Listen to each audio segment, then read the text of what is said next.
I tried to justify these two girls that I followed to my girl last night. So she looks at the people you follow? You're crazy to think every girl doesn't do that. Yeah, but if she brings it up, that's different. Nah, she didn't bring it up. For some reason, I was like scrolling, and I think she saw me kind of like stop. Oh, you never stop.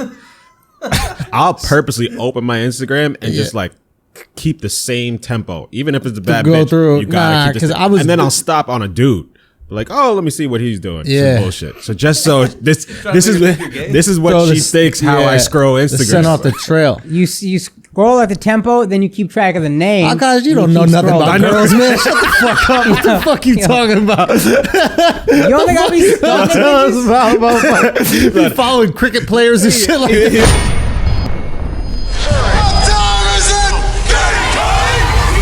Has there been another person like Dennis Rodman since? Game wise? No. Not just game wise. Who he was as a human being. Not only in sports, in entertainment. Has there been another person like him? I'm not just talking about in athletics. Person like Dennis Rodman since. Close? Antonio Brown? How so? Make the argument. Okay. Parties, acts wild, does whatever. Shows up, works harder than everybody out there. Now, he's more destructive than Rodman, but Rodman also needed to be like held in check. And I think Antonio Brown on the Patriots would have been like Rodman on the Bulls. Like, now, I'm partying, I want attention, I seek attention, whatever. But end of the day, I'm outwork everybody. That is interesting, but was Antonio Brown doing this prior? We didn't know this version of Antonio Brown until he got kicked off. We knew a little bit, but he wasn't like Rodman. It wasn't like Rodman. Rodman was like international news. Yeah. Right? Kim Jong-un likes Rodman. Yes. Yeah. Rodman. I mean, I don't think it was the first call he made to the Bulls. Yo, it might have been, yo. Man, get out of here. You don't think Kim Jong-un was like, can I get Jordan? And they're like, you probably can't get Jordan. Can I get Scotty? You can't get Scotty. He over Scotty, yo. You want to hang out with Rodman over Scotty. Who you want to hang out with? Maybe. Doesn't matter. Back to Rodman. I don't know if this is a good comparison, but I would say Tekashi 6ix9ine. Ooh. So he wasn't an athlete, of course, but really interesting. His ability to still make bangers while living the wildest fucking life. Yeah. Like, I just think he was excelling in both areas. So yeah. In music, he was excelling, and then he was just living wild. Like, that's an interesting one. I haven't heard about Tekashi. I think Tekashi is interesting. I don't think there's been another person that's like Dennis Rodman. If you think about what Rodman was doing, like Rodman was doing shit that's still taboo now, back before people even knew what the fuck it was. Rodman was dressing in drag, right? Yeah. This is a black man. Lipstick, wedding dress, dyeing his hair crazy, wearing leather pants. Like, this is a black man in the fucking 90s doing this, right?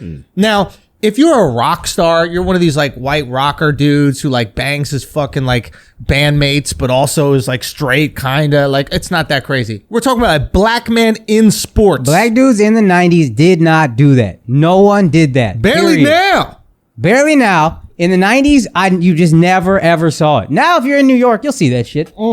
I don't think even in New York, in the Village, you'd have seen that. No. I mean, you might have from some actual gay guys. Yeah. But like this guy, so Dennis Rodman is out here. He is completely unbelievable in his antics. Yeah. Right? Like, he's dating Madonna. I don't think people understand what that means. Madonna was, at that time, the biggest artist in the world, probably. Late 90s too? Yeah. She was probably probably like Britney Spears when Britney was in her prime. Also, right? It's not late 90s. He's dating Madonna when he's with the Spurs. So mid 95, 96? 91 or 92. Nah, he's Pistons till like 93, 94, something like that. No, anyway. 91, 92, he got the rings, maybe 93. Okay, so mid. He's dating fucking Madonna. People don't understand. Madonna is massive. One of the biggest artists in the history of the game. Right? Yeah. Tekashi 6ix9ine barely dating Instagram thoughts. True. Right? Like, right. This guy's dating the biggest artist, one of the biggest artists of all time, and the biggest artist at the time. Right? Mm-hmm. And bangers is not the same as 5 rings. 3 after he started acting crazy. It's hard making a hit. No, it's hard making a hit. Yeah. And I hear what you're saying, but I also hear what you're saying. It's different things to it. But then he dates, when he's with the Bulls, Carmen Electra. I don't think people realize Carmen Electra was that bitch. She was that bitch. But was she? I thought she was like becoming that bitch. No. He probably helped her become She was that. she was one of them bitches. She was already Prince's girl. She started out as Prince's girl. Oh, really? Yeah. Oh, okay. I thought that came after. No, she started out as Prince's girl. Then she got on MTV. I think she took over for Jenny McCarthy with Singled Out. Maybe something and like then that. she just became sex. She was sex personified. Yeah. Right? So you go from Madonna to the next sexiest bitch, right? You're out partying all of them, right? Okay. Dressing however the fuck you want, nail polish, tattoos, belly button ring. You're defying all these cultural standards of masculinity while you're in this sport that's supposed to personify masculinity. Yeah. All forgiven because you don't care what motherfuckers think about you. Maybe you deeply do care, and that's why you're rejecting it, but it doesn't matter, right?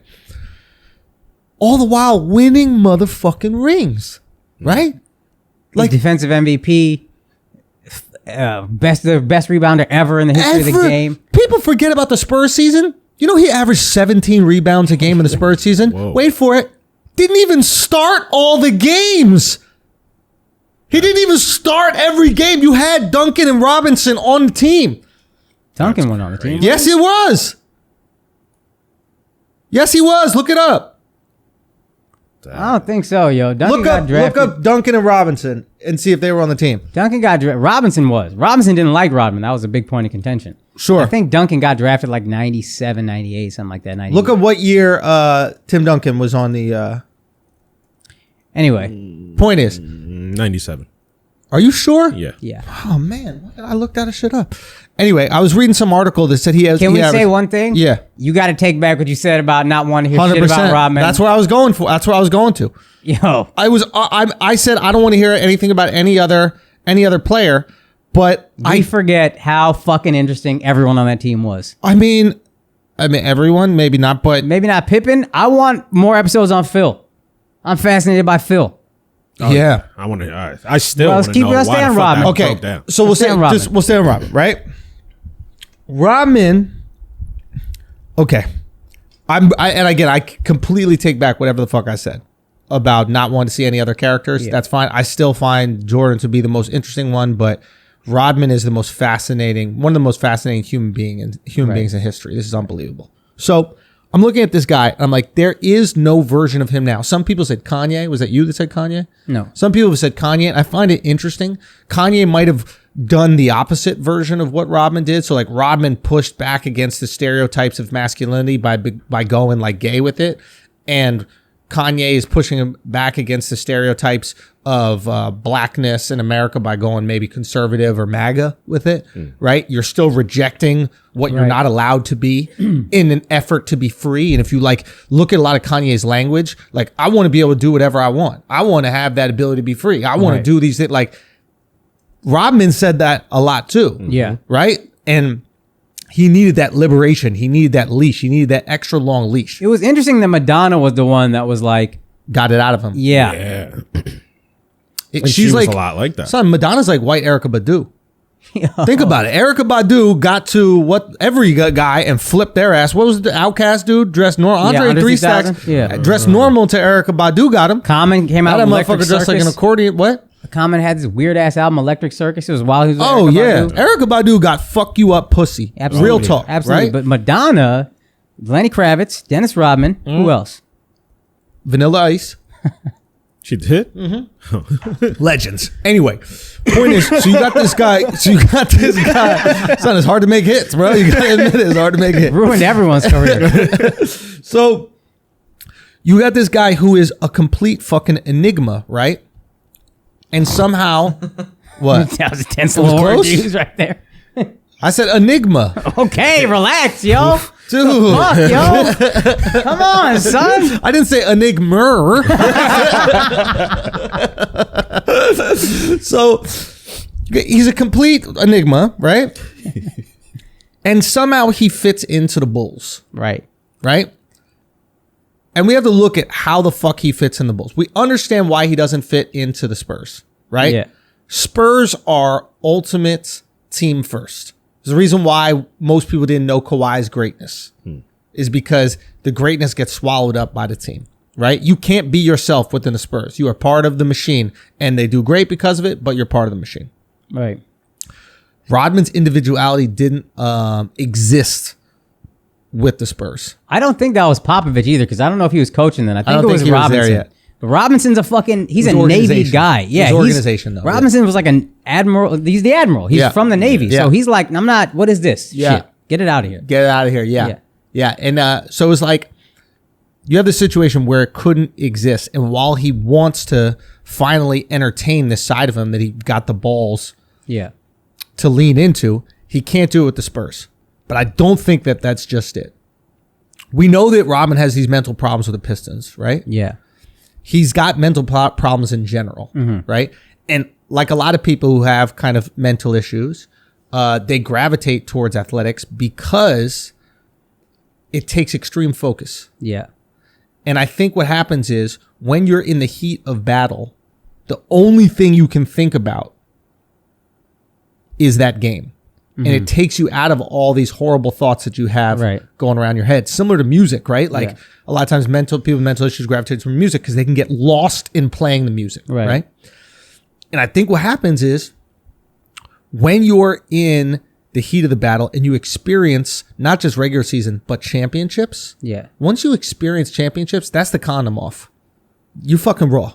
Yeah. Right? Yeah. You fucking raw. Once you put the condom back on, which is regular season, you don't have the same stakes. Right? Yeah. So he goes to the Spurs, and they did fine. I think they made playoffs and stuff, but you can't be yourself. You can't be that bird that needs to fly, and you're playing regular season games, and you're getting fucking teed up. Why are you getting teed up? Because it doesn't matter. Yeah. None of these games matter, right? He was playing with the Bulls, right? Scotty goes down. He has that moment with, Jordan where he goes to the hotel room, whatever it is, basically to apologize, but doesn't apologize, asks for the cigar. But Jordan looks at it like an apology. And all of a sudden he's focused, right? Yeah. Why? Because the stakes were high again. Pippen comes back, falls apart again. Doesn't fall apart. He just knows he's not needed. Yeah. He knows he could coast. It doesn't mean anything. He even says something in the documentary where he was like, none of these games make a difference. I'm just bored. I got to try to find some way to... Yeah. Right? It didn't occupy enough of this. Playoff intensity? Locked in. Pippen goes out? Locked in. The second Pippen's back? It's easy. I don't look at it exactly like that. Based on whatever, like I saw some made-for-TV movie about Dennis Rodman when I was a kid. Yeah. It was whack, but what I basically figured out about him is he just didn't have a father. That, he had no family structure. He had nobody that loved him. The family that kind of like took him in either when he was in college or helped him get into college to play ball, he loved them because they loved him. Yep. He always just needed a father. Chuck Daly was his father. So with the Pistons, he's good. Yep. Structure, once you've earned his trust, he likes, I think. I think when he went to San Antonio, nobody earned his trust and then gave him structure. Right. Chuck Daly gave him structure, was his father. When Chuck got fired, he started to go off the rails. Why do you think in one of the most structured organizations in basketball, he couldn't have because structure? I think they didn't also give him, he didn't earn his trust first. Like, first you got to earn my trust, and then I'm not gonna reject. What does it take to earn his trust? I think everybody had a different approach. I think when the Pistons got there, everybody just kind of took him in, sheltered him, whatever. For whatever reason, he always loved Chuck Daly to this day. And then Phil knew how to talk to him. What was the Native American term he used? I wrote it down. Some dumb shit Phil made up. Yeah, but either way. Shit about Native Americans. He just going waka waka. And then the hey yoka. Like, oh, yeah. Hey yoka. But Rodman bought into that. He said, I'll let you do you. So Rodman's like, okay, he trusts me. Now I can respect this structure enough. Michael trusts me. Scotty trusts me. That's what he said. They always let me be me. Right. Let me be me. That's what I need right now. Don't just come impose the shit. And then the structure of a practice and stuff. Structure is in position. Say what? Structure is in position. Like when you say, I need to structure my day, it's not do whatever you want with your day. It's, hey, at 9 o'clock, you're going to wake up. At 2 o'clock, you're going to be at practice. At 4 o'clock, you're going to eat. Structure is a fancy way of saying, here is your schedule. Yeah. So it's like, does he need structure or does he need liberation? I think that he actually needs liberation more than anything. I think he doesn't need structure. I think that Rodman is actually incredibly self-disciplined if you let him fly. And Chuck Daly said to that coach, that assistant coach that was coaching him a little too hard, he steps over, he goes, hey, you don't put a saddle on a Mustang. So Chuck Daly understood you don't overcoach a Rodman. Rodman is built to give you everything, right? He will give you everything if you let him be himself. And the Spurs didn't understand it. Daly understood it. The Spurs didn't understand it. The Spurs were like, well, no, you just come to this practice, you play like this, you do like that, etc. And Daly was like, no, you don't. You let that motherfucker do whatever you want because on the floor, he's going to empty the tank every single game. And there's one other player on the Bulls that empties the tank every single game. MJ. It's MJ. And I've never seen MJ speak about someone the way that he spoke about Rodman. Not Scotty. When he's talking about the Vegas trip? Not even the Vegas trip, just in general. He has no criticisms of Rodman. It's unbelievable. I think at one point he was like, oh, that's the smartest player I've ever played with. Something like that. Smartest player ever. I've never seen MJ speak so highly of someone. Scotty, you could tell MJ got some issues. Like the migraine shit, even to this day, he's like, motherfucker, take a Advil. Right? Like a what migraine. Was that migraine shit about? I'm not going to lie. I get them sometimes in my visual field. Migraines are debilitating. Yeah. So what happens for me is... I've never heard you complain about a migraine. It'll happen to me on the road. Sometimes when I'll be like, I got to take a nap. Like I'm just trying to sleep that off. So what happens is, you know how like the right part of your brain, I think, focuses on the left visual field and like vice versa. Yeah. So if I feel the migraine coming here, the headache will go away and then this side will be blurry. Or it's vice versa. It's like first blurry and then the headache comes afterwards. Those are, dude. Never had I remember when I was a kid, Terrell Davis almost sat out the Super Bowl because of the migraine. And it's stress related. He was just stressed out. Scotty was feeling immense stress, and I'm sure it was probably like, I don't want to let this Jordan guy down. Dwayne Wade has missed games because of migraines. Yeah. I've never gotten a migraine, so I don't know what it is. Yeah. But anybody that gets them, it's like they're out. They're Son, done. Don't think about it like a headache. Think about it literally like you cannot see. This is just blurry. And it's not like you could close your eye. You're dumb at first and you just go, I'll just close this eye and then I'll be able to focus. It's your left visual field. Yeah. So regardless if it's right eye or left eye, you still are going to see blurry over here. I remember the first time it happened to me. I was in my uncle's house in fucking California and I just started seeing blurry. And I was like, did I lose my vision? What the fuck is going on? What was stressful? I don't know. I honestly, I don't know. You know, I laughed at that because I thought when you got the flu on the road, and Andrew was like, yeah, he says he got the flu, whatever. He's not coming in today. I don't know.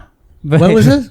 Whenever you got the flu. Yeah. And you ended up going on the road, but you missed the podcast. That's what it was. I still think that was Corona. Maybe. And then Andrew I was like, where's Al? He's like, he's got the flu. And I was like, really? He's like, I guess. It's the exact same way MJ was like, he got migraines, whatever, I guess. It's the same like. What can I say? It's just another similarity between me and MJ. I don't know what else to tell y'all, guys. I don't know what else to tell y'all. Hey, but I had a flu weekend that weekend. You did have flu weekend, but you came through, son. You delivered. Yo, he did. So, but wait, where were we with that? It was with his respect for Rodman. I mean, MJ is not flying to Las Vegas and knocking on anyone's hotel room. That was crazy that it was actually Michael Jordan. Yeah. That was crazy. That is so dope.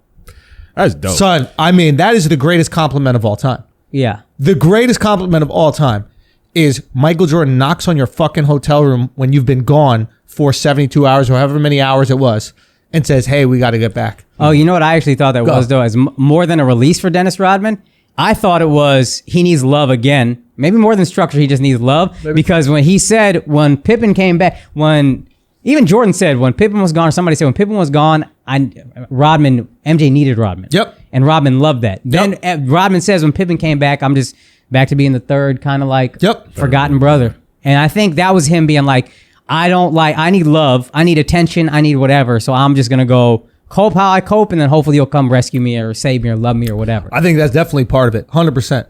I think wanting to feel needed was definitely it. I also think there's something about knowing that they could get it done without him. In the moment, knowing that he didn't have to put it all in. Like, he comes to them when Scotty comes back and he goes, I need a vacation. Yeah. What does he need a vacation from? This guy is someone who deals with mental issues, right? He has had extreme focus for this however many month stretch that Scotty's down, right? And that extreme focus gets them to start winning games. Yeah. Right? Now Scotty's back. He's like, listen, I am fucking mentally ill. I can't sustain this. Right. I need to blow off steam. What is another way to not deal with your mental issues? Drink.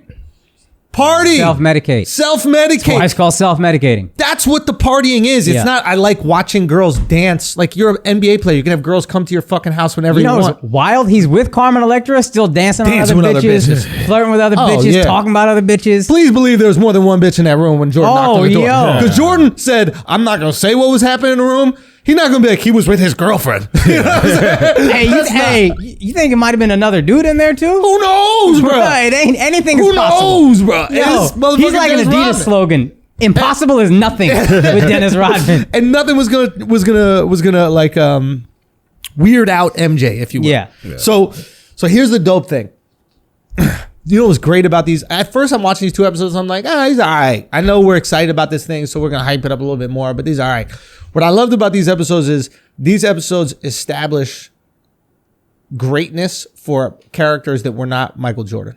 Yeah, and because they were great. Because they were great, undeniably. But sometimes when you're in the shadow of such a great thing, it's hard to appreciate the thing next to it. Yes. It's like you see the Great Pyramid of Giza. There's another pyramid there that's not as big. We don't even know the name of that one. Right. You know what I'm saying? There's 2 other ones that are dope that we don't know the names of because they're right there, but they're fucking pyramids, bro. Yeah. Right? Here's the thing that I thought was so dope. Like you were saying about Phil, like Phil coached your soul. Yeah. Like Phil found out what made you tick. Right. Right? And he got inside you. Yeah. And I don't know, maybe we'll see more. I presume that Phil did not have the closest relationship with Scotty. This is my assumption. Because if Phil was in Scotty's soul, Scotty would have never sat out. Scotty would have never sat out. I don't think that I think he understood Mike. And he understood he didn't have to coach Mike. Mike was going to give every little bit of it every single day. That's why he's the GOAT. Because it didn't matter if it was practice, regular season game, he's going to empty the tank. You didn't need to motivate Mike. He is a robot. He's going to get the fucking job done at whatever cost. You don't have to manage Mike. You got to manage the other pieces. Well, you need to manage with Mike, his soul. You need to get him to trust his teammates. Yep. That's what makes you a champion. This whole offense is designed so you trust your teammates. Bro, so many things I want to talk about this episode. I saw that was such an important skill that both Phil and Jordan have, that they can recognize like the strengths in people and how to bring it up. Okay. So it's like they read people so well. Like Jordan knows how far he can push everybody. He knows what people he needs to push and what people he doesn't have to push. And it's like Phil does the same thing. So I think with that, I think Jordan, it was a really interesting scene when they saw Jordan cry, when the other players talk about Jordan crying when he got the trophy. He's like, we never saw that. We just saw a guy who was in a bad mood, criticizing you, hard on you, etc. Singular focus. That's all he had. No positive emotions, no love, and nothing like that. He said, I'm busting your balls. Why aren't you doing this? Critical. So the job of Phil in a lot of ways was to manage everybody else's emotions around Jordan. You're around someone who you know is better than you. And you know when he criticizes you, he can, because you're not as good as him. Right. So how do you keep everybody else's self-esteem up, right? One way might be getting everybody some touches and getting them to score a couple points and get a couple assists. Credit to Jerry Krause for seeing that. Son, we're going to talk about Jerry Krause being a motherfucking GOAT. By the way, he got a memoir coming out. His wife isn't saying anything about this documentary because she wants all of Jerry's words to be spoken by him, essentially. So he got a memoir coming out where he's going to give his side. Plus, it's easier to read what he's saying than look at him while he's talking. Motherfuckers look like Monsters, Inc. Yeah, it's bad. It's bad move. Didn't he die like 5 years ago? Yeah, I don't know how many, but he's dead. Yeah. But he's got a memoir apparently coming out. So she's not talking to any media right now. Like, he's going to give his side of the story, etc. Yeah. But that's going to be good. So what's fascinating about Jordan, right? And Phil, etc., is like Jordan had a singular focus. In the height of his career, he's winning all these scoring championships. He's dominating the league. He was so singularly focused on winning a championship that he was willing to sacrifice his potential greatness to get there, right? He's averaging 37 a game, and he's willing to accept this new offense that's going to take the ball out of his hands and willing to help his teammate so his teammates can help him get to the promised land. He recognizes this, and he leans into it. It's absolutely amazing. A Carmelo Anthony could never, right? Carmelo Anthony is so stupid. He could never see, like, did you guys see the interstitial with Carmelo? I fast forwarded through that shit. You should have seen it. It was a fascinating look into how retarded he is. Yeah, it is. He is one of the dumbest people. I thought Draymond Green was one of the most stupid people. I saw that and I just shook my head. I was like, I can't believe it. So he is the IQ of a crocodile. That's what he is. He is one. Crocodiles go, I need to eat. And that's all Carmelo knows how to do. What did Melo say? Oh, fuck. Do you know exactly? He goes, I remember watching, he's still speaking hood for some reason. Like every other NBA player learned how to do their fucking media voice. And Melo's still like, yeah, I was watching Rodman. Because he don't got a job. Well, no, he does. What does he have to do media training for? Ain't no media talking to him. So he goes, I was watching, I used to watch Rodman. I remember Rodman said, I don't care about these games. These games mean nothing to me. It's boring out there. And I was like, yo, this is the realest motherfucker. I love this guy. And it's like, are you that fucking stupid that you would say this publicly? Hey, you played a lot of meaningless games, dog. That's your whole career's been meaningless games. A lot of meaningful ones, yeah. Son, but like the fact that he doesn't realize that his biggest criticism is that he can't see beyond himself. Yeah. That he could say that publicly in something that would be on TV that the world will watch to confirm what we've all thought about you. Yep. And unbelievable. He thought that was a highlight. He's like, oh, that was so dope that he said that. I mean, like Carmelo couldn't. Son, he's retarded. Carmelo could never do it. The lack of, if nothing else, the lack of self-awareness. It's hysterical. It's hysterical. I'm not even going to argue with the Melo defenders. You just have to understand how stupid you sound. Yeah. You gotta be smarter than that. Son, people love Mike the Situation in Jersey Shore, and they defend him to the end of the day. That's what Carmelo is. It's like he's just a guy who's completely oblivious of who he is and where he stands in the world and how people view him. I'll tell you his situation, under 500. Yeah. that's his situation at all times. So it's like, so Jordan is willing to sacrifice for this greater good, and maybe give credit to Phil to that. Yeah. Yeah, absolutely. I thought Phil, dude, I'll watch 3 parts on Phil. Right. Just to me, what he's done, he has rewritten the NBA history books more than Jerry Krause, more than maybe even MJ, because he did it twice. Right. He did it with the Bulls, and then he did it again with the Lakers using similar principles and being growing up in Montana where they don't fuck with the American Indians, and him just being like, nah, I didn't see that. Yeah. I believed him when he said it. I think a lot of coaches will try to play up how progressive they are. I really believe him when he's like, nah, I wanted to learn from them. And then he learned that and brought it into a team. And what is a team? It's a tribe. That's all it is. Yeah. Especially a basketball team. 15 people standing in circles. All I'm going to instill in you guys is you are a family. You are a tribe. This is everything. Yeah. And if you get a team to play together and you got MJ and you can get him to buy in, sure, you're the chief of the tribe. Yeah. This is still your tribe. Bruh, you take great players and that's what elevates everything. Yeah, and he had to convince MJ that taking the ball out of his hands would get him what he ultimately wanted. Yes. And MJ did not trust him. Even in the documentary, he says, he's like, with 5 seconds left, I didn't want the ball in Bill Wennington's hands. Yeah. Bill Cartwright. Yeah, Bill Cartwright, whatever the fuck they're doing. A lot of Bills. That's so funny, dude. Yeah. He's like, I didn't want the ball in his hands. And then they show a shot of Bill Cartwright missing a little 5-foot fadeaway. They just trashed that motherfucker. 100%. And but he's right. But he got him to trust his teammates for the greater good. And this is the thing that I thought was so fascinating about Jordan. Jordan, if it's the military, Jordan wants to win so bad that his whole philosophy is don't ask, don't tell. Right? It don't matter what Jordan has to say. It don't matter what Jordan feels about homosexuality, about trans, about any of these things. He don't care about what Rodman does off the court because he knows Rodman's going to bring it on the court. Yeah.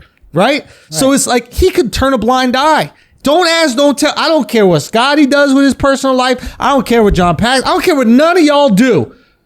If y'all fuck around on the court, it's a problem. If you deliver on the court, we're good.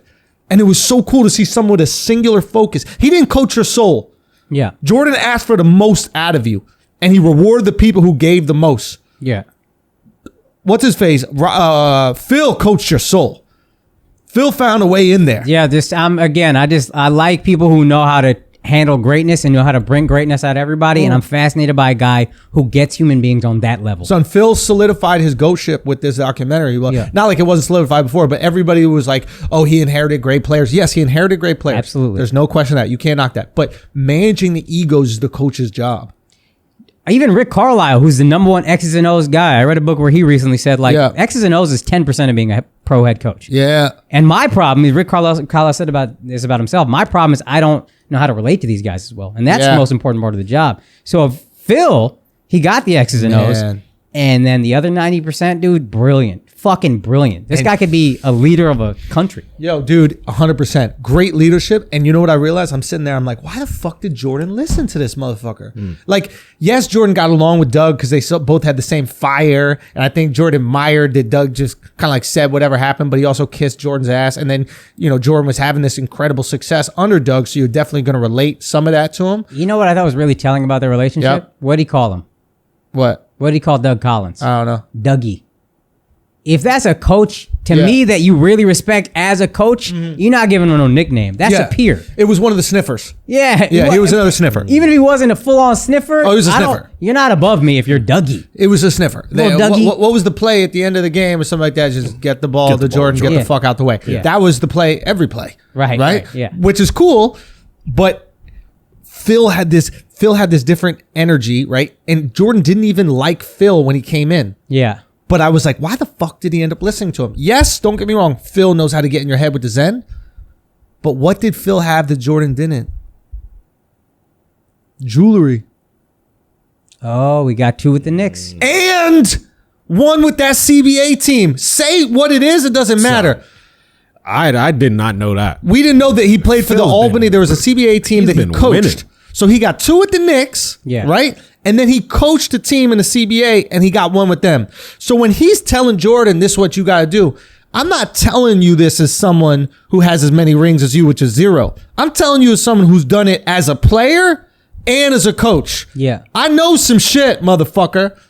Do you want these? Yeah. Is this what you... Because I know how to get these. You don't. If you did, you'd have them. And the fact that he coached in Puerto Rico and had to deal like... The crazy shit. Language barrier, craziness going Chickens on over getting there. Fucking heads cut off. Yeah, like crazy what is this relationship with killing chickens that Puerto Ricans got? I don't know, You yo. let the chickens kill each other. You cut the chicken The heads mayor off. is the fucking mayor doing it. So the mayor shot the ref. Oh, the mayor shot the ref in the fucking leg, bro. Oh my god, yeah, it's so funny. And Where was this energy when the conquistadors came? Yo, son. Y'all just let them walk over y'all.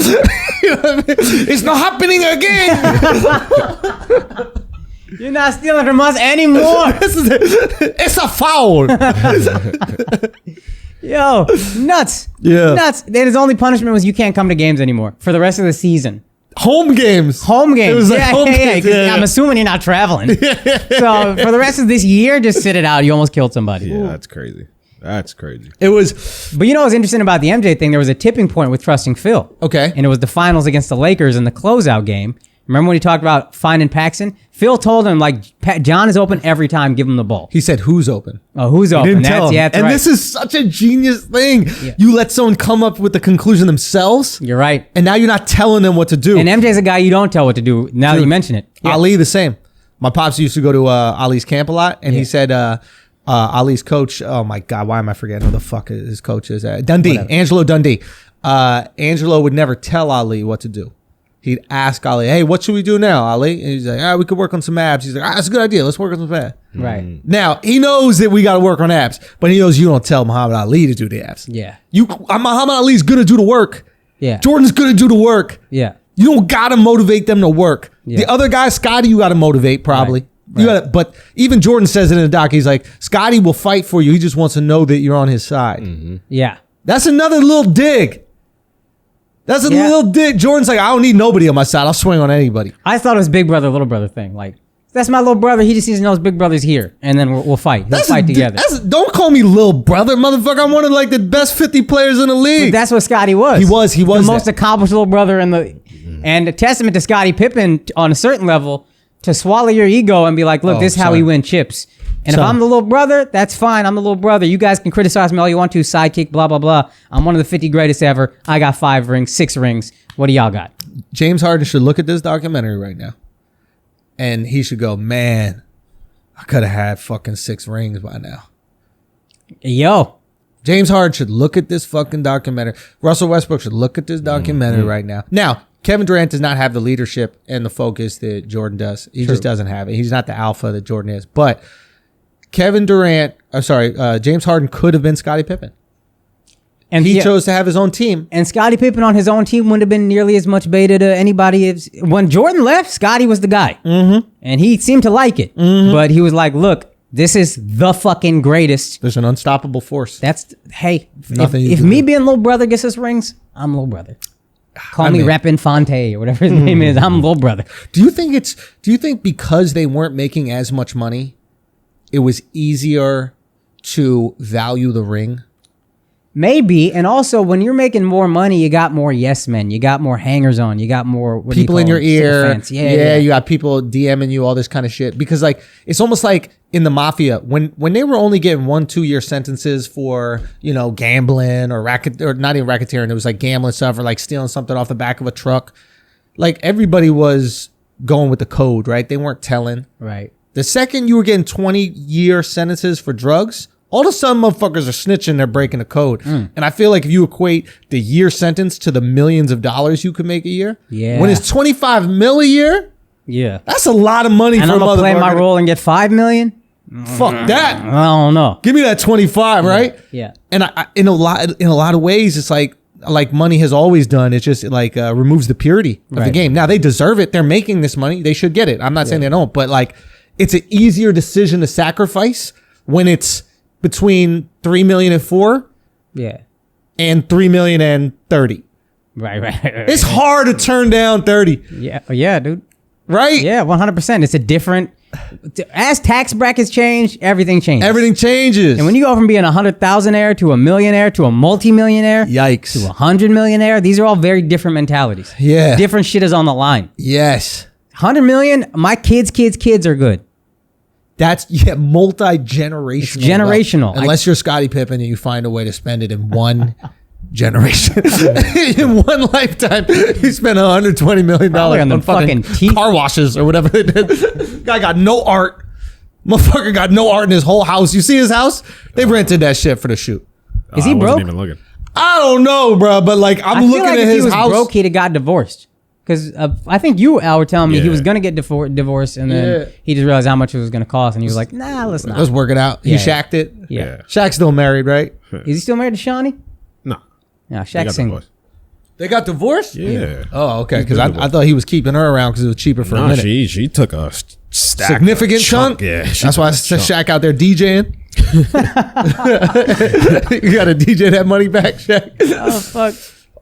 But yeah, man, it was a really interesting. The episode was really interesting to solidify Phil's greatness and his ability to manage those egos, to solidify something we never really knew about Jordan, which was the sacrifice that he made. Yeah. Like I think we all knew he was willing to leave it all on the floor. Yeah. But I don't think we knew how much he sacrificed. The guy sacrificed 10 points a game. I think he went from 37 to maybe like 28. We could look at. Yeah, probably. Right? Like, that's a lot, B. And he trusted it all the way through. And then, because this was going to bring up the tipping point moment when Phil asked who's open, and he said John, and then he trusted John. He's interesting. He said when John hit that first shot, I said, okay, here we go. Yeah. If John misses that first shot, I wonder what happens. Why is this white guy on the team? Yeah. I wonder what happens. If he misses that shot, he goes, go get some water. Ham. Jordan goes ham. And they might have still closed it out, but then do they get 6 rings as opposed to 1? Because that seemed like the light bulb moment. And Phil said, I think that's when all the work sunk in. Of like, okay, you can trust your teammates. These guys are here for a reason. And Paxson is a cold-blooded motherfucker. I remember rooting for the Suns because I love Barkley when they played in the finals, and Paxson hit the 3 that buried them in Game 6. Yeah. Game-winning 3. Bang. Yeah. And Paxson's a cold-ass white boy, dude. Yeah. Just give him the ball, he's going to knock it down. Yeah. And I think that once he saw that shot go in, that change, I think, that's a history-changing shot, I think. Because I think after that, Jordan was like, oh, okay, Phil was right this whole time. Now let's run this offense. Let's really share the ball. Let's lean into it. Now he fully leans in. Whereas before he's doing it, I think, like, all right, I'm going to trust you. Yeah. But I don't fully trust you. Then when he saw that shot going, he goes, okay, I fully trust it. Let's go. And then after that, you think that the offense makes sense to him. I think everything makes sense to him. Share the ball with your teammates. Elevate your teammates' play. What was interesting is Phil was like, yeah, you got to lift up your teammates. And MJ said, I hated that they always said Michael doesn't make his teammates better. Magic does. Larry does. And so I decided to change that. And then he just yelled at them You know what I mean? He just fucking berated them and treated them like shit. That's how you make them better. But that's how he motivated them, I guess. I mean, maybe. That was he motivated through fear. I think probably Magic didn't. LeBron doesn't. Yeah. And I think MJ is greater, so it worked out. But like, it was funny that he's like, I'm gonna really lean into this being a good teammate thing. Yeah. Hey, you piece of shit! What the fuck, yo? It's an easy shot. Why do you think that MJ had so much respect for Rodman? I think Rodman's work ethic. Yeah, I think because he saw the work ethic and he puts it all out there. Don't ask, don't tell. He's probably the only person other than him who puts it all out there. So it's like, all right, I don't need to say anything to him. Yeah, I was asking around a little bit, and I was like, "What do you think it is?" Like just asking some folks in the league, and one thing that is not really touched upon that much in the documentary, you kind of see it, but they don't really say it. Rodman was a gym rat.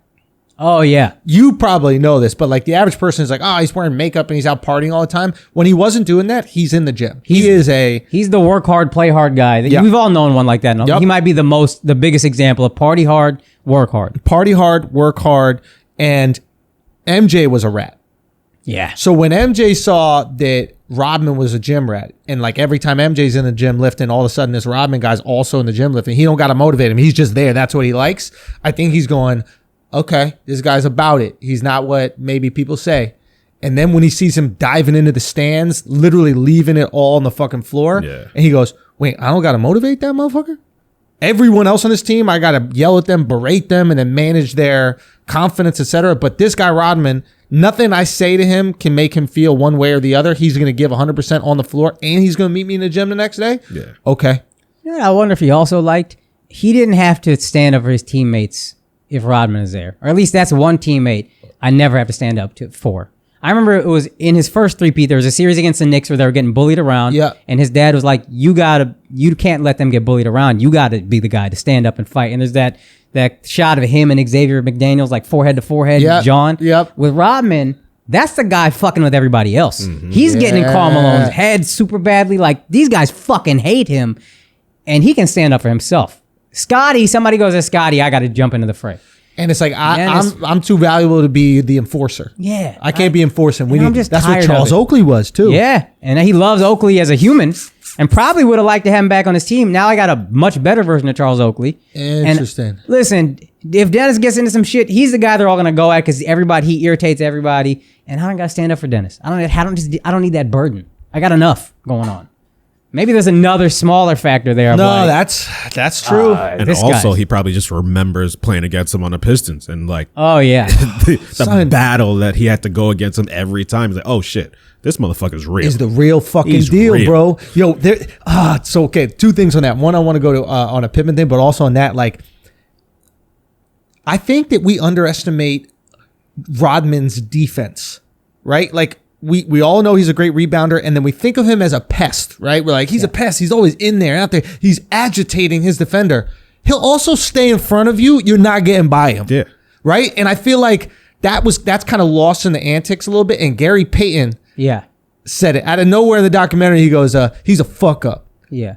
And you think he's gonna diss him. He goes, nah, he's Mr. Fuck Up. What did he say? Mr. Fuck Up, I think. He's Mr. Fuck Up. So you're like, oh, you're just gonna say he has all these antics? He goes, nah. He goes, when he's out there, he fucks everything up. Yeah. And that's the ultimate compliment. Mm-hmm. Yeah. Right? Especially to a point guard whose job it is to not fuck things up. Yeah. To make everything's all right. Was a great defender also. Amazing. The glove. The glove. That's what I'm saying. Yeah.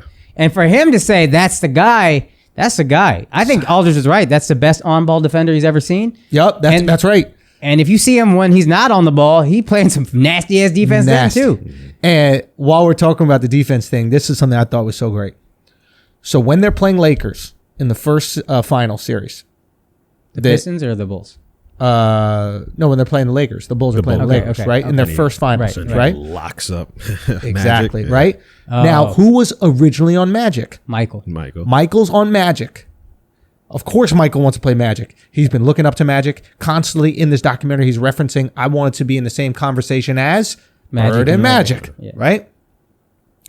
He goes, well, he doesn't say, I think the documentary says, we switch Scotty onto Magic. And then Jordan goes, and that changed the series. Yeah. Man, Jordan is the most competitive person on the fucking planet. Mm-hmm.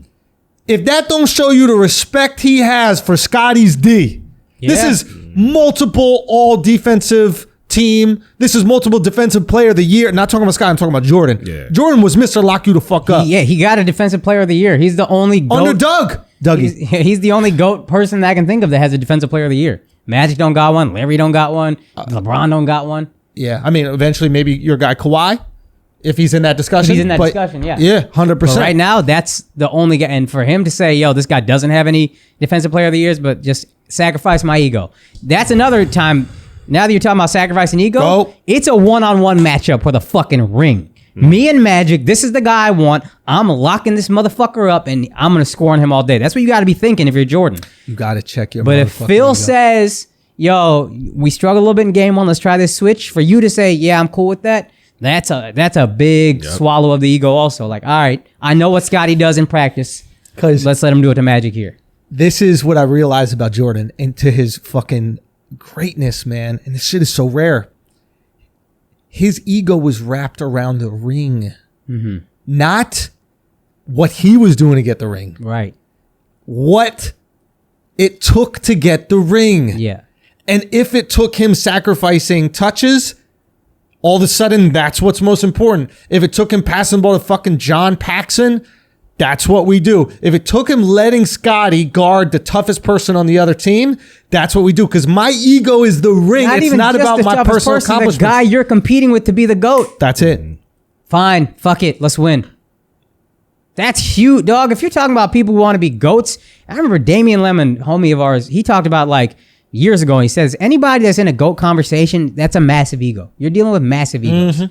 So for you to swallow your ego with another GOAT and you're competing for the first time in your life and you can take that fucking title and say, you know what? The real title is more important than this temporary GOAT thing. Let's go get that.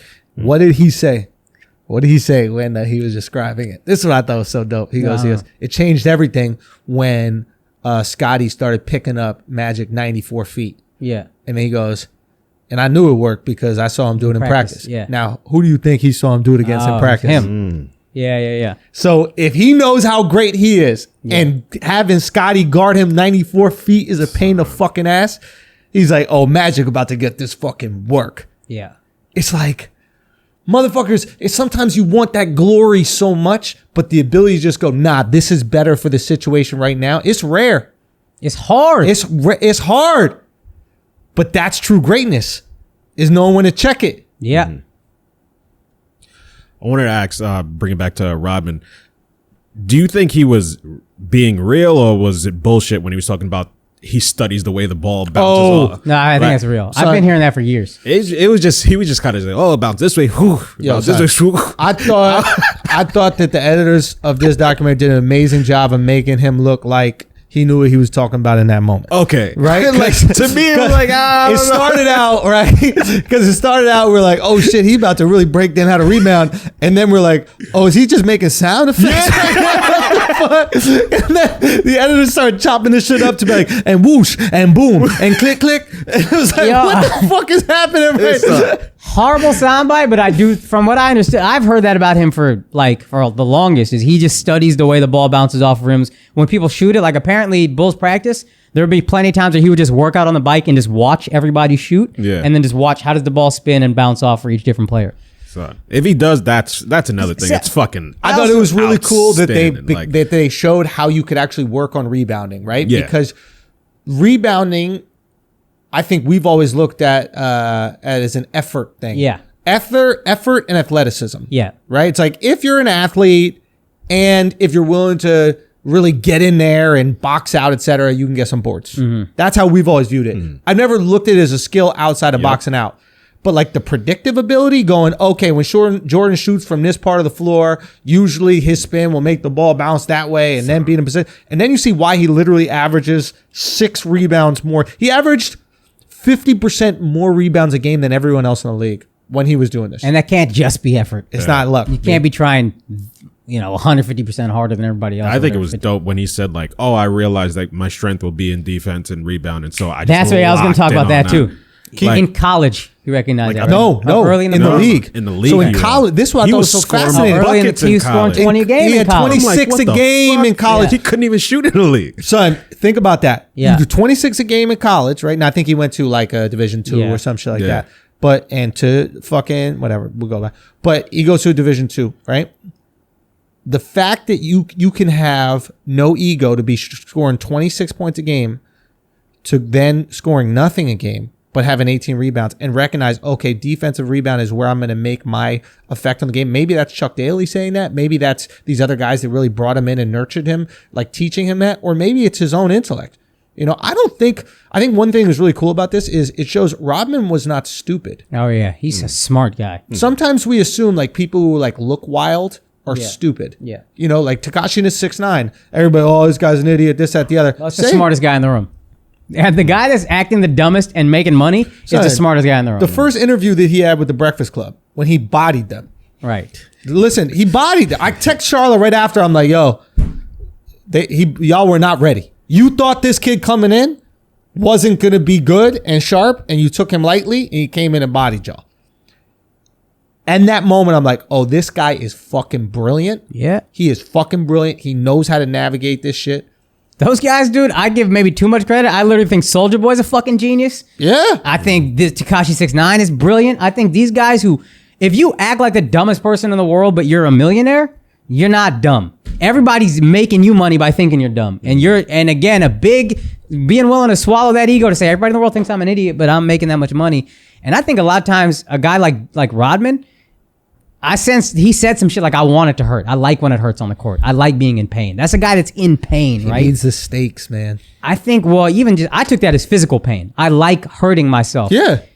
Those guys a lot of times are too smart for their own good. Like they just see all the misery around them. Yeah. One of my smartest friends is, I mean, he's not depressed or anything, but he's a guy that's like, yeah, life is useless. I mean, there's no real purpose to it. You just think it through. It's just, you live it, whatever. Yeah. But like, I think a lot of times those guys feel the most because they're too smart for their own good. That's what I think about Rodman. We think he's dumb, but he just fucking notices all the bullshit around him. And he even had a line like, I play the game for free. I get paid for this bullshit. Everything around me. Talking to you, motherfucker. I love That's a that. bar, yo. That's a bar, That's a bar. That's not a dumb person saying that. And He's we thought look about at it. him. Yeah. If you have a job you hate, you look at him like, nah, man, fuck that. If you had to deal with 1/1,000,000th of that, you're like, oh yeah, you're right. The You're right. pressure that they must feel. Not only Jordan, the entire like sports news business is like down your fucking throats, looking after your every single word. Of course you want to drink.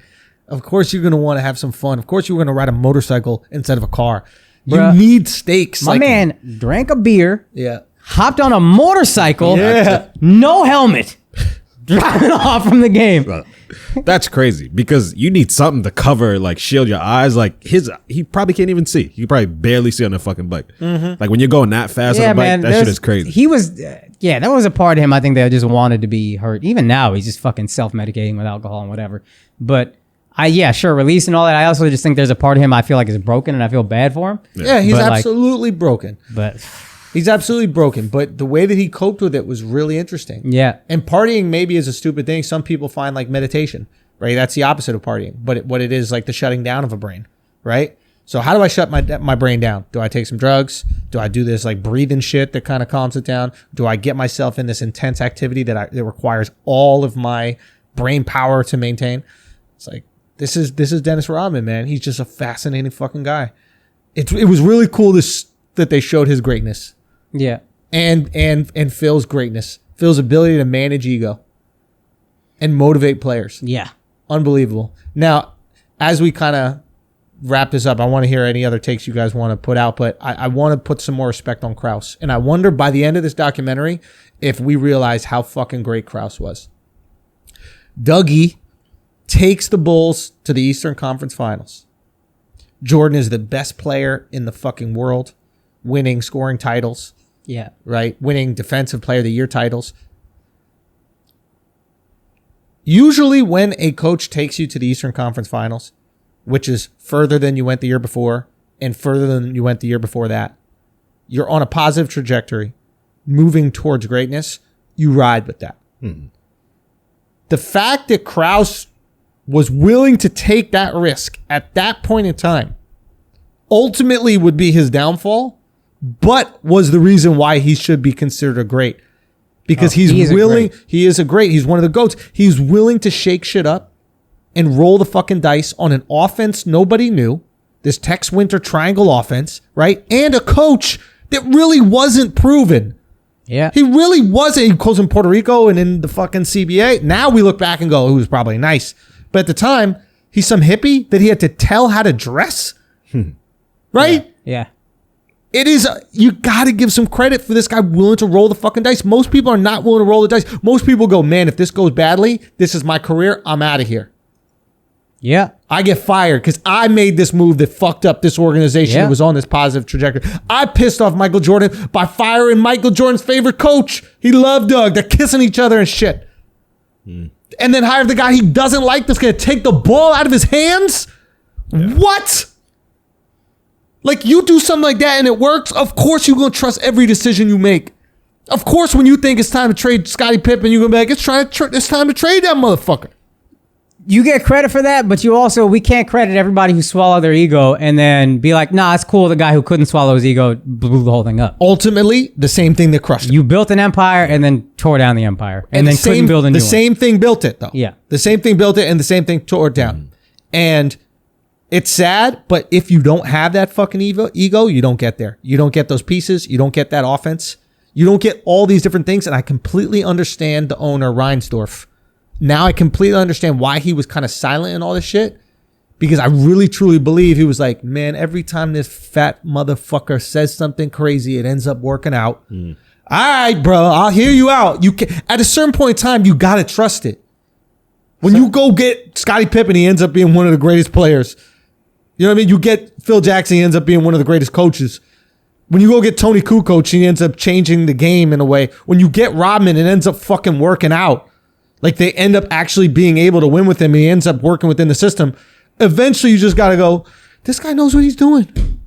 Yeah, I just think if you win a championship, you got to defend the championship until you lose. Agreed. If you lose and then Phil is out, that's a little wild. But hey, man, I get it. You didn't win. If you win, you got, and again, this is, as a Mavericks fan, you got one championship and then you blew up the team. And I'm just like, you just got to defend that. You probably wouldn't have won next year. But you need to find out. And especially if you got Jordan. I have a suspicion. But he is great, though. Undeniably, he's great. He just made he fucked it up. So you're going to be penalized for that when you look at it. I agree. I have a suspicion. What? I feel like Krause was 100% certain that Jordan was not coming back. And he had this information and he trusted that information. Because if Jordan was willing to come back, he could call Reinsdorf and say, fire Krause. And he could do that in a heartbeat.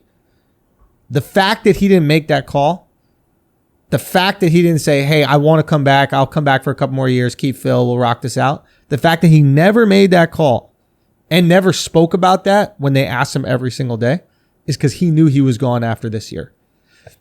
I think he told Phil that he was gone after this year, and that's why Phil signed the 1 year. I think Jerry knew, and I think Krause knew. Maybe he never spoke to Krause about it. Jerry Reinsdorf, the owner. Maybe he never spoke to Reinsdorf, but I think Krause had on good authority that this was Jordan's last year and he had decided that. I don't think Jordan would tell Krause if he was leaving. No, Jordan he didn't tell him. He just had on good authority. Okay. He had his little people sniffing around. Maybe he heard from another agent. He got his own sniffers. He got his own sniffers. He got sniffers, right? I think he knew, and he was so confident of that. He was like, I'm not going to lock in Phil when I know for a fact Jordan's not coming back. And Jerry knew Jordan wasn't coming back, and everyone else knew Jordan wasn't coming back. So he was like, fuck it. I'm out. All right, done. You know what I think, though, also, if you could swallow your ego, you get Phil back one more year and then say, convince Michael to come back. Yeah. Because I think if Phil went to Michael and was like, hey, let's let this ride until it's done. Yeah. I think Michael would have been like, all right, fine. 100%. It's also, man, a testament to Phil. These guys fucking love Phil, man. Once you've played for Phil and you're a great player, you don't like playing for anybody else. He's in your soul, man. It's like a therapist you love. You know, like you build like a bond with them and you're like, because they've given you so much great shit for your life and they've improved your life in so many ways. Yeah. Like you really have an affinity for them. He was a therapist. The X's and O's, like you said, is 10%. He was sitting down with these guys. What did Rodman say? He's a friend. Yeah. He's I consider him one of my great friends or something like that. Mm-hmm. Or I'm one of Phil's great friends. Either way, he felt that bond. Yo, that great picture of them like sitting there, like just watching tape. Yeah. Just watching tape together. Also, Phil built the worst in history. Phil built like a fucking T-Rex. I've never seen that guy stand straight up. That motherfucker's always like this. After he finished playing, his entire fucking coaching career, his entire everything, he was at least 45 degree At least angle. T-Rex got a short arm to prop him back up a little bit. Phil got these long ass fucking gorilla arms just dragging everywhere. And those shoulders, bro. He's just an odd looking individual. So he looks like how you used to draw people when you were a kid. Just like the middle spot and just like stick arms, stick legs. It's a really weird body. But just a weird fucking body, but a compelling figure, man. A compelling figure. You know what? Shaq was so spoiled by Phil's greatness when he went to Miami, he got Stan Van Gundy fired and made Pat Riley step in. Remember that? I forgot that Pat Riley coached them. Pat Riley coached them midway through the year, fired Stan Van Gundy, and then stepped down and was like, I'll take over. And they won the championship. I thought it was a fucked up move or whatever, but they won the championship, beat the Mavericks. That was Pat Riley. Interesting. Oh, wow. I forgot that. Another cool little Pat Riley story, just in terms of like motivation. Yeah. Mavs are up 2-0. They're up 16 in the fourth quarter. Pat Riley calls a timeout, I think. And then all he does, his whole huddle apparently, and I'm sure this is romanticized a bit, but on the whiteboard, all he did was just write season, and then he just showed that to them. Season. Your season is on the line right now. What are you going to do? This is the season. 5 minutes left. What are you going to do? That's no play drawn up. No, hey, this is how we get back in the game. And to your point again, 90% is not X's and O's. It's people and motivating people. You just write season on a board and remind them, if you lose this game, your fucking season is over. And then apparently in game 6, all he was saying at every timeout, I think I read this in a Bill Simmons article years ago, was like, he was talking to him like it was a heavyweight fight. They're tired. They can't hang. Just keep beating them up. Keep beating them up. There was no like this play, that play, this play. It's just the psychology of go for the knockout right now. Yo, what did you think about the Pistons, like bully ball, bad boys thing? Like, I loved it. Do you think that they exaggerated that? I don't. Was that how? From everything I've seen, that's a very real thing. That's like they beat up Jordan. There was a book that the Parkinson's looking ass guy, Sam Smith. Yeah. He wrote a book called The Jordan Rules about this. Also, they talk about it in the doc. It's just like we did not want Jordan getting off the ground. Yeah. So it's like the moment he jumps, foul the shit out of him. So he doesn't want to. Yeah, there was some assistant coach trying to say like all the other rules, like if he goes there, you force. If he goes baseline, you force him toward the center. If he goes this way, you do this. And then Rodman was like, if he gets in the air, you knock his ass down, hurt him, hurt him. Well, I thought that was actually kind of cool editing that they did, because that assistant coach then ends up saying the real rule. He goes, "That's all." He goes, "Those are the only Jordan rules." And then he goes, "What?" And then the interviewer goes, "What happens if Jordan goes baseline?" And then he just stops for a second. And he goes, "Oh, that's when Lambeer and Mahorn got a hand of that." I didn't make a notice of I missed that. That's so that funny. shit was fire, because he tried to front like there was no Jordan rules, and then he asks him what time he goes to the basket. He goes, "Oh, it's hammer time." Yeah. And I don't think they're exaggerating, because I don't think Jordan is making up. That meant more to me than winning the finals in some ways. You remember he said beating the Pistons in a lot of ways meant more to me than winning the finals. This is how big of a deal it was. Before there was any internet, before there was any trolling, did you see the shirt Jordan wore after they beat the Pistons, what it said? No. After they beat the Pistons, they're all on the bus or whatever, the team playing. Jordan's shirt, what does it say? 3-peat. There was no 3-peat for the Bulls. You know who was going for a 3-peat? Oh, the Piston. I didn't realize that. I thought it said something about the sweep. No, maybe I misread, or maybe it was other footage, but I'm pretty sure I read 3-peat. And he's wearing like a jacket over it, but he's taking the Pistons 3-peat shirt and wearing it after they beat him. Wow. And this is not for the media. This is not for online trolling. Oh, yeah, it bothered him. This is just fuck y'all. Fuck you all the way home. Anybody that does not believe in him bothers him. Remember the writers? He goes, "We took care of you, blah, blah, blah. We took care of you. We're taking care of you tonight." And I heard that story years ago too, so I know that's true. You tonight. I love the when they tell a story in this, and then you hear it from so many other people's point of view, and it's like it's so accurate. Like it adds so much credibility to this doc. It's like, oh yeah, that's exactly how it happened. Like, and I just love that. It's like, so I know I'm watching this shit, and this is exactly how it went down. They're not trying to feed me some bullshit because it's more sources. You're saying, yeah, dude. There's a great book called The Dirt. I don't know if you guys heard of it. It's about Motley Crue. Yeah, and they tell the same story of their like rise to fame from each of their perspectives. There are 4 guys in a band, right? And a little bit from like the manager's perspective, etc. And they were so drug induced and like drunk the entire time. The stories completely changed, right? So like one story is like, so yeah, like, you know, the lead singer takes this girl back into the room and starts like fucking this girl in the bathroom, and like it was crazy, and like open the door, we're all watching, etc. like that. I mean, it was one of the craziest nights of her life. And then like the story is being told from like the bassist point of view, and the bassist is like, yeah, it was crazy. Like he took our manager's girlfriend into the bathroom and starts fucking.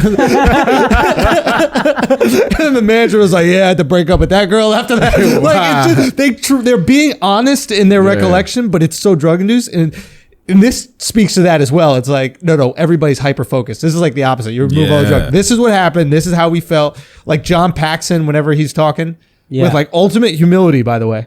Yeah. John Paxson got no ego. Right? He's like, I was hitting some shots. I felt kind of good. It's like, yeah, you're a knockdown fucking shooter. Yeah. See, I sense confidence. Yeah, I sense confidence when he talks. I sense like, he was like, yeah, I mean, I knocked him down. That's what I do. I'm not Jordan. I'll knock down my fucking shots. Yeah. That's I don't think he's unconfident, but he wasn't like egotistical about it. Yeah. Right? Like, he knew his role. He's a role player. Yes. He's actually the ideal role player. I have the utmost confidence in my role. Yes. Like the opposite of Horace Grant. Horace Grant felt like he had to like talk himself up Horace a little bit. and MJ had issues. Horace and MJ, there's another, I think it's like Michael Jordan to the max or some shit. I want to watch it. That's the IMAX joint. I had a whole DVD, the Ultimate Jordan collection. I watched them all at one point. But Horace Grant, I'm gay. Horace Grant said something like, they're talking about how mean Michael was, and Horace was like, Michael says some really awful things to me. Like, really just like, basically he was like, I can't unhear the things that he said to me. Like, and he looked hurt, yo. He looked hurt. Yeah. I felt for the guy. I'm like, yo, this guy hurt you. To win 3 rings and still hate this guy. Son. And that's why he barely commenting on Mike. And it's funny to hear Mike's retelling with that background. And Mike is like, I told Horace, you know what I mean? You can't pitch a fit. These guys, that's when they sense weakness. Remember they said, Horace was like, Mike was right, but the second I would complain, the Pistons knew they got me. And Mike would tell me that, and he was right. And Michael was like, I gently explained to Horace that, hey, man, if you want to win this game, Mike ain't saying it like that. Mike was letting maggots fly, yo. Yeah. Man up. But Horace, that's why he left. First of all, he's going to get paid more with Orlando, but I think he was done with Mike. Like, I'm not doing this anymore. He needed a vacation too. Yeah, he needed a vacation. It's hard to maintain that focus, man. Was this like a preview for the next episode, or did this happen in the episode when he said Horace was leaking information to the media? I think that was next episode. Probably next episode. I didn't see hear that. Okay, so it's like, really? Yeah. And then Horace completely denies. He's like, no, I never said a word to the media. But the way MJ said it, he was like, oh yeah, it was Horace. Like when they knew there was a rat in the that's another thing though, where it's like MJ is the kind of guy who would just be like, I think it was Horace, so it was Horace. So like with Isaiah Thomas, remember he was like, "There's nothing you could do to convince me otherwise. You could show me the video." Oh yeah, yeah. So the way he's watching, he's like, "Yep." I love that shit. And then he's just and Isaiah Thomas's point about that handshake is when one dynasty gets beat by another dynasty, you don't have to do the humble thing. You can just walk off. Yeah. And MJ's like, that's bullshit. Look at the time that they beat me. Yeah. And it was like, well, you weren't the dynasty. You missed the whole point Isaiah was saying. Yeah. The point is when a dynasty passes the torch, they don't do like a humble handshake thing. They just walk off. Did you buy that? I thought that I was bought like that to a degree. History. I bought that. I do think Isaiah is a pretty phony guy, but that I was like, oh, I could believe that. I could believe Larry Bird. I bought it because it happened to them. Right. That's the only reason why. He was just like, that's what happened to us. That's what we're gonna do for y'all. Now I don't think Bill Laimbeer was like, let's give it to them the way the Celtics gave it to us, like it was humble. I think Bill Laimbeer was like, nah, we don't need to shake their fucking hands. We don't have to do that. Nobody did that for us. Fuck them. I think it was more like that. Yeah, I guess I just figured like you would remember the last year and the year before that where Jordan walked up to y'all and like shook your hands and was like, yo, they beat us. They were a better team. Like, I don't know. For me, that's what I would remember. I could also, and like, it's like fraternity hazing where nobody likes it, but you're like, fuck that happened to me. Magic Johnson didn't do it. For whom? For Jordan, right? Magic Johnson went up to Jordan in the fucking in between the lockers and like gave him a hug. It's an iconic pick. Like, yeah. To act, I think Isaiah Thomas was kind of acting like this is the culture of the time. It wasn't, because the team that won the most at that time didn't do it. Well, they weren't had the opportunity to do it, but there was no real rivalry there. That was the first time they ever played. They and hated each other. The other thing was, at that point, that had become such a big story The Pistons not shaking hands. If you're Magic and you're a savvy guy, you're not going to be like, well, fuck it, I'll do the same thing. Let's both be in the shit. You're going to do the opposite if you're Magic. Maybe. I get, hug the that guy. could be right. I'm so happy for him. But yo, Jordan was tight off of that. Yo, he looked so tight. Yo, he was tight. He's an asshole. He cursed. He's like, you're not going to convince me he was an asshole. Yeah. He hates that. That's why he hates him to this day. Do they? He didn't kiss the ring.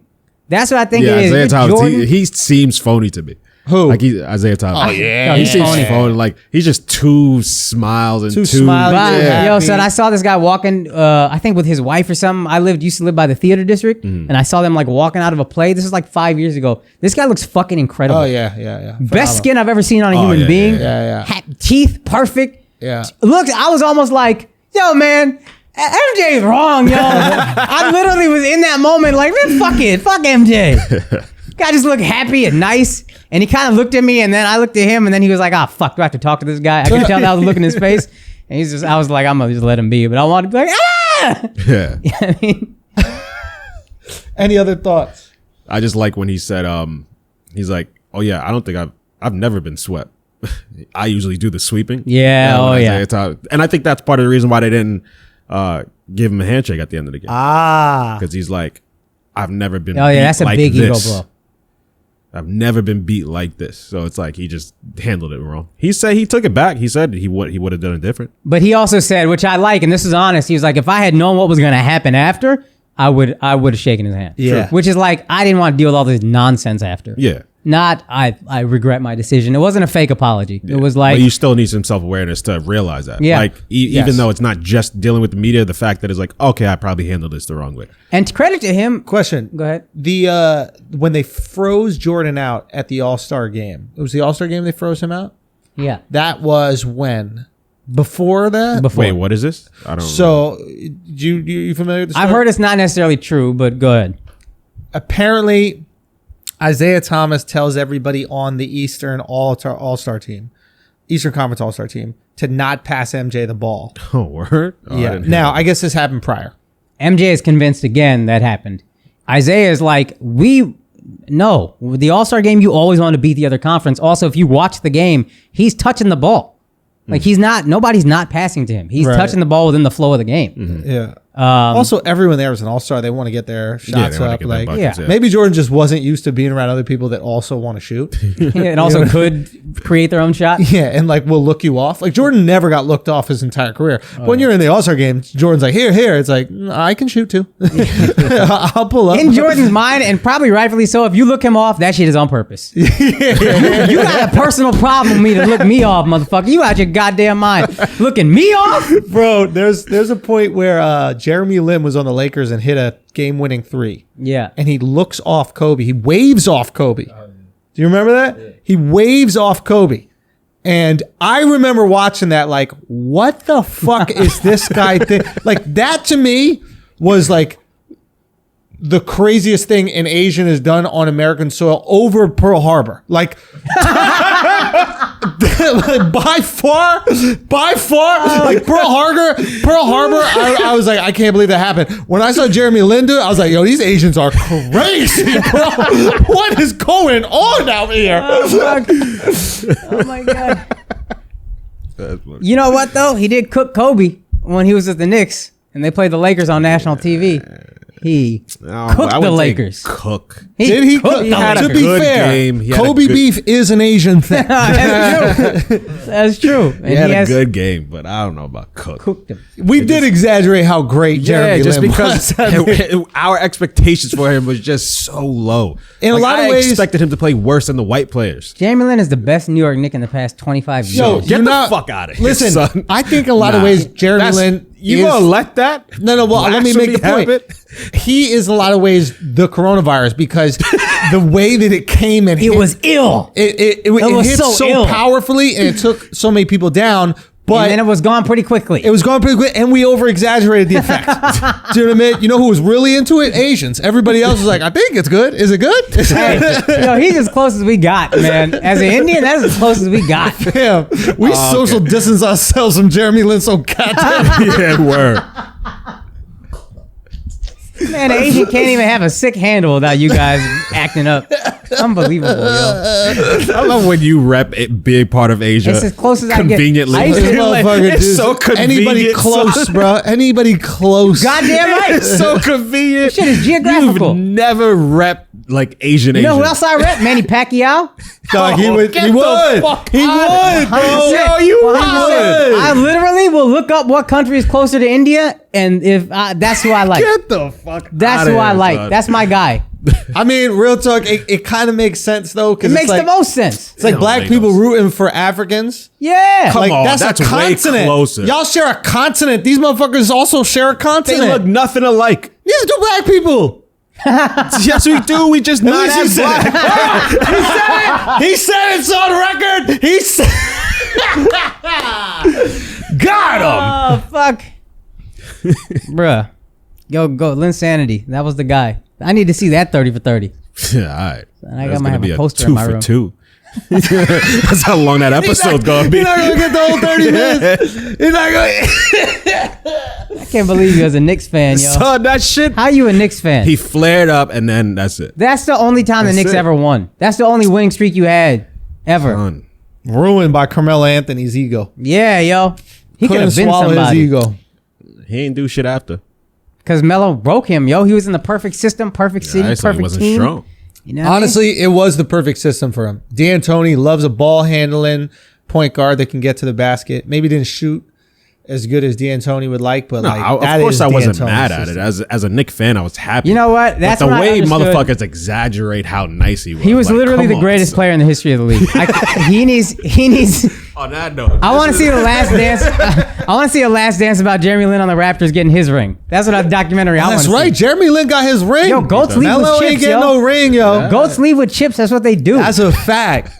That's you a goat, fact. You get a chip and you out, yo. Yo, that's a fact, bro. Wow. Fact. Think about that. What else? I don't think it counts if you're not starting. If you're not starting 5, your ring don't count. Say again? If you're not starting 5, your ring don't count. You tell it to Manu Ginobili? Nah, Manu Ginobili earned that ring. Well, one of them. Jeremy Lin is the Manu Ginobili of the Toronto Raptors last year. Wow. In spirit. In spirit. Dog. What year was it? He wasn't last even year? 6 man off the bench. Son, what year was it last year in the Chinese Zodiac? I don't know. What year is it this year? I don't know. Look it up, Mark. What is it? What is it? No. What is it? It's bat. So wait, Year of the germ? What year is it last year? What year was it last year? Hurry up, Mark. Mark, are you going using a Dewey Decimal System for this? Is the year of the pig? It was a year of the pig last year. Mm-hmm. Year of the pig. Year of the pig, yep. Right? Hurry up. Now what is it year this year? What is it? The year of the rat. Year of the rat. Swine flu. Now we got, wait, is it rats? It's bats. Bats. Fuck. I was close. I thought I was close. That's all bad. Honestly, if you said it with confidence, it would have worked. I think it would have, right? Year of the rat. What is it this year? What is the virus? The bat. Year of the bat. Bat. Yeah. You know what I mean? You tap your forehead out. Third eye is Look at open. that third eye. I'm already son. having to open it up, man. Guys, that's been the review of episodes 3 and 4 of The Last Dance. Anything else you want to comment on, Akaash? Yo, we're Any not other points? watching the leaks. We're gonna watch it live with the rest of the Yeah, world. we're watching that shit live. Anything else you want to say, Akaash? Any other comments you want to make? No, nothing I got in my notes. Mark, you have any observations? No. I thought they were just funny quotes. Like what? Like when Phil Jackson walks in and goes, "Yo, Dennis, you want to play for the Bulls?" He goes, "Yeah, I don't know. What's up?" Oh, yeah. Oh, you know what was interesting that I wanted to point out, actually? Yes. The same celebration after they beat the Pistons, they're all dancing on the plane. Scotty is dancing with a suit on, and then Jerry Krause comes and starts dancing behind him. Son. And everybody's just like, all right, man.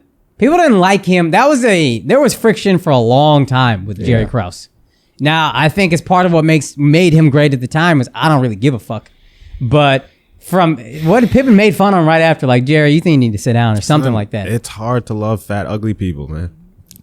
That's just what it is. If you're humble and nice and jolly, we love you more for it.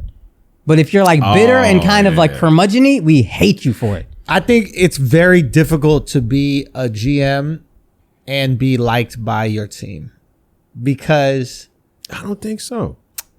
in my opinion, because it is your job to assess their talent. Yeah. And fire them when a better situation comes on board. And one of the things about friendship that defines friendship is the loyalty regardless of the situation. Mm-hmm. So it's like if someone is your friend and then you meet someone who is funnier, you know what I mean? Or you meet someone who's like fucking stronger, or you meet someone, you don't stop being friends with that person. You're like, I like you, so I'm going to ride with you and you're my friend forever. Yeah. In basketball, it doesn't work that way. It's like, oh, if I met someone who could dribble the ball better and has a better physique and does all these things better, you are fucking gone. You're but the camaraderie of a team is we went to war together. So you're taking my war buddy away. I think it's wrong for a Krause to want to be part of the gang. But that's why I think that's where Krause's ego, if you're a great GM, you also got to say, these guys won't ever like me. They won't ever give me my respect. That's the price I pay for being great. I agree with you right there. Like you're saying, I think both of you are kind of saying the same thing. You're like, don't be friends with all these motherfuckers. Yeah. And what Akaash is saying is Krause didn't have that ability. He couldn't not want to be liked by MJ or not want to be liked by Scotty, these guys. He wanted them to like him. He wanted them to appreciate him. And a great fucking GM is going to go, hey, I got to do my job. In order for me to do my job well, I have to separate myself from you. And you see that a lot of times with like some bosses, especially in corporate settings, they don't get too close to the people that work on purpose. Yeah, 100%. It's going to affect my decision making if 100%. I get too close. It's hard for me to do that. I could never lead like that because we spend so much time together. I can't not be best friends with you guys. You guys are with me for my whole life. Yeah, so but if this shit grew and it's like 100 employees, there's no way you're gonna be close to 100 people. Yeah, but I could be close to my top guys. Like I have because the way I've been thinking about this, and it's like, just like I've been thinking, does Jordan have any friends? Like, you want to be Jordan. But you don't want to be old Jordan. The guy don't look happy. I mean, his bloodshot eyes all the time. He's fucking just like, man, that don't There's seem a like, cost. Yes. There's a cost of greatness. And like, I was talking to my guys last night in the group chat about this, and I was just like, man, I recognize real time the things that I have to sacrifice to get what I want, right? Like, I want to wear the belt. Yeah. I want to be the greatest at stand-up, right? And I want to hold that position for a time. And I have this like maniacal focus for doing that, right? But I also recognize the cost of that is not seeing my family a lot. Last time me and the homies went out to dinner, I can't remember. You know what I mean? Like, it's like, and I'm talking about like my high school boys or my college boys. So it's like, I'm in this situation where I know what I want and I will make these sacrifices in order to get it. But I still need to have the camaraderie of friendship. Like that shit is so valuable for me. So I could never work with someone that I don't enjoy being around. For me, I couldn't do it because I know the cost. I know what I have to sacrifice in order to do this. So I can't just go, oh yeah, that person's really cool. Put him there. I hate him. I'm not going to do it. Because then all of a sudden I'm on an island. You know what I mean? Like I don't know. I don't know where Jordan stands with that. Maybe Jordan could. Maybe Jordan was like, I don't care about none of these motherfuckers. Even earlier in his career, right? He was like, they were all doing drugs and shit, and I was just by myself in the room. His first practice, I need to find who the leader is, and I need to take that guy out. Motherfucker out. That's his whole mentality, but it don't... Would you rather be Larry Bird, who seems relatively happy and is one of the GOATs for the rest of your life, or MJ, and you're the greatest ever, but you don't seem happy ever? No, like... Bird, yeah, like, because Bird wore the belt. Like, my feeling is like, you just have to wear, you don't have to, but like, you have to wear it for your generation. You know what I mean? You have to wear it for a point in time. It's like, I look at it like boxing or like, you know, wrestling or like MMA or one of these things, like wearing that belt at a point, you have to wear that belt in a time in history. You know what I mean? Because at the end of the day, we look at Jordan as the GOAT now. People will not eventually. Just like Bill Russell was looked at as the GOAT, and they won't. Time moves on. You forget. The greatest war general, who knows who the fuck it was? Maybe we look at the greatest war general as Alexander or Napoleon or something like that. I'm sure back in the day, there was some other motherfucker, Caesar. Fuck Larry Bird. LeBron. The guy we always say he's second. Jordan's first. LeBron is second. LeBron and his wife are solid. I mean, I'm sure he gets what he gets, and she cool with that, and they got a wonderful agreement, and his kids love the fuck out of him. He's got friends. His teammates love the fuck out of him. Would you rather be the second best and everybody loves you and you have like a full life, or I was the greatest and I gave up literally everything. His kids I don't really see his kids talking about him like that. I guess like, what were you gonna say, Mark? No. Oh, I thought you were bringing the mic. I guess what I'm saying is like, we look at him as the second best, but there's a generation of people beneath us that grew up with him. Yeah. Like we grew up with Jordan, that see him as the best. So best is subjective to time. And that's why I feel like you just got to wear it. If that's what you want. If that's the goal, wearing it. Because once you wear it, history will dictate. History, documentaries, conversation pieces. Like Kareem Abdul-Jabbar should be in the conversation, but history has not been kind to him. Yeah. Right? So history will dictate that narrative. Yeah. You know? And you can control that while you're alive, and then after you're dead, it's very difficult to control that. But if you wear the belt, it's undeniable. Like, it's undeniable. You know what I'm saying? Yeah, no. You know, I was just thinking, you know who gets even more impressive as you watch this documentary, though? Is Kobe.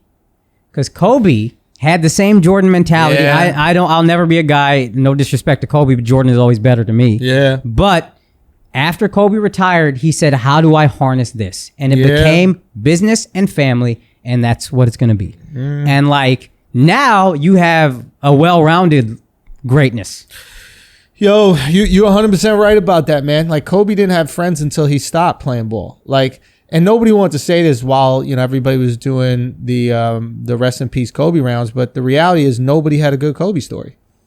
Like, I defy you to find someone who had a Kobe story that didn't end in, and then he went to work out, or I went to the gym, he was already there. Like, literally every story about Kobe, it's not something funny he said, it's not a practical joke, it's not something crazy, it's he was working out.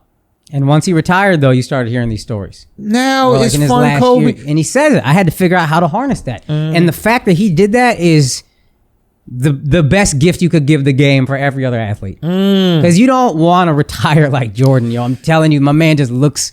Son, attacked retirement with the same tenacity that you attacked a career. Like, I'm actually looking forward, right? Like, I'm looking forward to that point in our careers where, like, I'm not even considering it now, but eventually the same tenacity that we're attacking this business and the same tenacity that we're attacking content and podcasting and stand-up, doing all these things, like, eventually when we let it go, right? Which we will, how do we attack just living? Like, how do we attack just accepting a lovely day and enjoying that and spend some time with grandkids? Like, how do we change our mindset from what do I need to do? How do I take over? How do I, move the business in this direction? How do I, get bigger, et cetera? How do you shift that to how do I do nothing? Very like Buddhist approach maybe. Yeah, or enjoy the fucking family, which is like, bro, I can't imagine. And Jordan says it in the speech, I would hate to be my kids. You know who didn't hate to be Kobe's kids was Kobe's kids. Yeah. Like, once he retired, and luckily the career span of basketball is short enough that you can retire while your kids are young for the most part. Yeah. But like, that was dad. Fuck Mamba, that's dad. Yeah. To me. And to Jordan's kids, that's MJ, that's his airness, that's whatever, then that's dad. Yeah. It seems like. I just don't hear, you know what I mean? I don't hear it. Maybe it's there and we don't talk about it, but. You're right, man. It is an interesting thing. Interesting to sacrifice for, but like, maybe that's what some of these old folks, like World War II vets and shit, World War I vets I think are dead now, but World War II vets, like, you see these like veterans from wars, right? And for whatever reason, you don't hear about the same like PTSD struggles with them that you do for the modern soldier. And I'm not really sure what that is. I'm not sure why. I'm just kind of like throwing things out right now, but like, maybe they came back and maybe they lived in an era where, one, they were really appreciated for what they did. They were rewarded for what they did. And like, they were treated like heroes, but also maybe there's something to the fact that like they came back and thought that it was their job to like fulfill that American dream. Okay, I'm gonna get my house. The American dream was, I'm gonna get my house, I'm gonna get my dog, I got my wife, and I got my kids. It wasn't, I'm gonna become a billionaire. It's much easier to obtain that American dream of house and dog than it is billionaire. And kind of tying it back to the Phil thing, humans are tribal. So if you got a tribe, if I got a family that's together and the tribe is together, that will help me through a lot.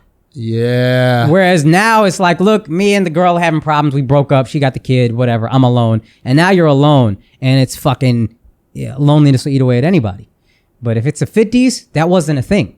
You came back, you had your wife, you had your kids, we're together. Yeah. And even if there's problems, that's got to help me on some level. Yeah. I wonder like how long it was before wives started nagging. Like how long before a husband came back from World War II before a wife nagged? I don't think they had the freedom to get as mouthy back then. You know what I mean? You gotta go back to the cavemen. Yeah. Say again? You gotta go back to the cavemen. What you mean? That's when wives started nagging. No, but like how much time between when the husband came back from World War II, right, was in the house chilling before the wife started nagging? I think you're forgetting there were some checks and balances in place back in the 50s. What do you mean? You know what I What do mean? you If the mean? wife is nagging, there's, you know what I mean? No, there was nagging. Yeah. There was always nagging. Like There's also, yeah, you're not gonna beat your wife up because of how great she's been. I'm not justifying hitting women. I'm just saying the wife doesn't go, here's a souffle, and you go, bitch, that's a casserole. I'm not justifying it either. I'm just saying there was an option. You know what I mean? But you nagging, oh, okay, I have an option. Right. But now the option's off the table. But the nagging is there. Oh, yeah. So what I'm asking, the question I'm asking, so you agreed nagging So you're just existed? saying what was the hang time between returning from war and nagging? You give your girl a ring, you propose. Mm-hmm. That's going to buy you X amount of time before she starts bitching about dumb shit. Yeah. 3 weeks. 3 weeks. I think 3 weeks. Our attention span nowadays, especially with Instagram and shit, like the attention span is gone. So they come back from World War II. You don't 3 think there was weeks. some nagging in the postcards? Say again? I got a In good... the postcards that were sent to them while they were at war?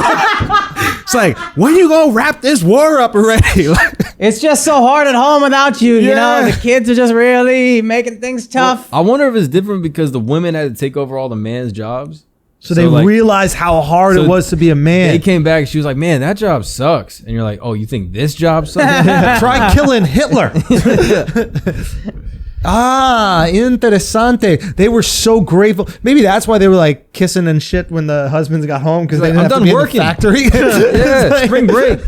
My hands are so tired. I don't want to play softball anymore. They had these bitches playing baseball. A league of arrow. That's how bored motherfuckers were. Like, bitches, go out there and play some baseball. Yo, son. That's some quarantine type shit right there. It really is. Right now in quarantine, if the only sports that were going on was women's sports, would you watch? No.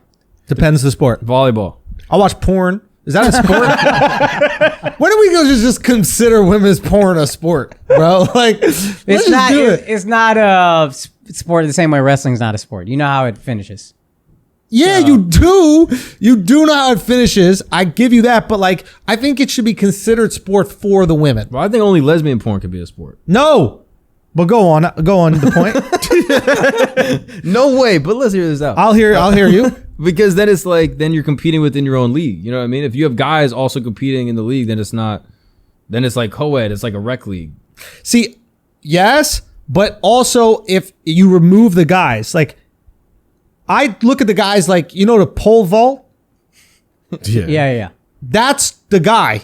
Oh, is the pole? The pole. Exactly. So, Nah, he be putting in work. who? I think the guys put more work in than the women most Come of the on, time. son. Come on. So son. it's Come on, usually son. them thrashing and the women just has to make these stupid ass noises. That's really what most So they porn gotta is. take the pipe. Yeah, they just gotta take it. Yeah, but taking a pipe is hard, dude. No, it's not. Son. It is, bro. Son, I do it every time. Anyway, guys, we wanted this episode to be an hour. It is what it is. You're welcome. For some more Last Dance content. That's episode 3 and 4. We'll be back next Monday with episode 5 and 6. Do we know what it's going to be about? I saw the preview, right? Yeah, I the only thing I saw was the media Horace comment. Grant. Yeah. All right. Let's see, man. We appreciate y'all. Thank you. Enjoy and hope you're staying good in this quarantine. We'll see you tomorrow with another episode of Flagrant 2. Peace.